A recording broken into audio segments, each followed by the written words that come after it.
In a world where I'm Paul from PATHOS and Logos. And I'm Kyle. This summer, we're PATHOS and Logos. Coming at you with a new episode of Soundcheck. And this particular segment happens to be one of our favorites. It's called Deep Cuts. Can we be real, Kyle? They're all our favorite. Aren't they? It's just some fun shit that we're doing over here, dude. So, what movie are we talking about this week, Paulie? We are talking about 2011's Prometheus, a sci-fi horror kind of prequel. This is perhaps up for debate. I didn't necessarily personally interpret it as like a direct prequel. I would agree. As much as just like a film that kind of gives a little bit of insight, answers a couple of questions, but you could easily make the argument raises more questions than it answers. Yeah, I would just say that it exists within the alien universe. So, we like to talk about one of our favorite parts, which is the Laceration Fascination. Kyle, you know what? What? Did we want to do any plot synopsis or something? Did we leave that part out of it, man? You know, Paul, we probably should do some plot synopsis. Why don't you tell us what happens in this movie?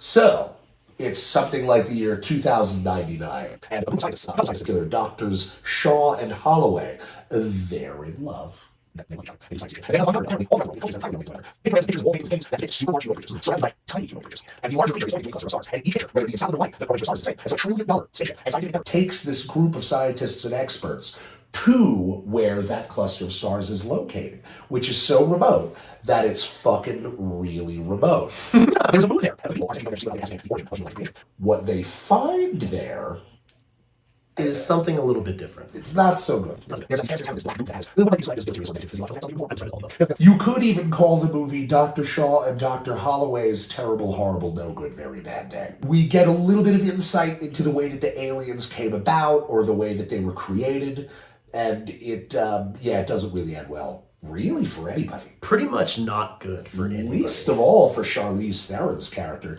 She gets squished by a spaceship. So squished. Yeah. So squished. No, you're not going to put a Band-Aid on that one. No. They don't make them that big. No, unfortunately.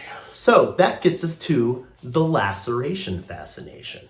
Paul, which parts do you think are the best? Well, for this particular Laceration Fascination, our weird morbid fixation on the deaths that occur in these movies, I think my favorite one personally was when David, Michael Fassbender's character, who is supposed to be like a artificial human and is supposed to be devoid of feelings, but we get the impression actually that not only does he have feelings, but that he's not particularly fond of humans, puts a drop of this mysterious gene or biological altering substance into Dr. Holloway's drink. And then very shortly thereafter, Dr. Holloway's body begins to break down. He's away from the ship. He's trying to come back to the ship. Charlize Theron's character is unwilling to break the quarantine rules. She ends up cooking him with a flamethrower. Not great. Having a tough time. He becomes rotisserie chicken after that. That's exactly right. Much to the dismay of his girlfriend, Dr. Shaw. Mini tear shed. Yeah. Why don't you leave a comment and tell us what your favorite Laceration Fascination of this movie is? And be sure to buy some merch and check us out on tour. Check us out on Instagram and Twitter. And then tune in next week for another episode of Soundcheck.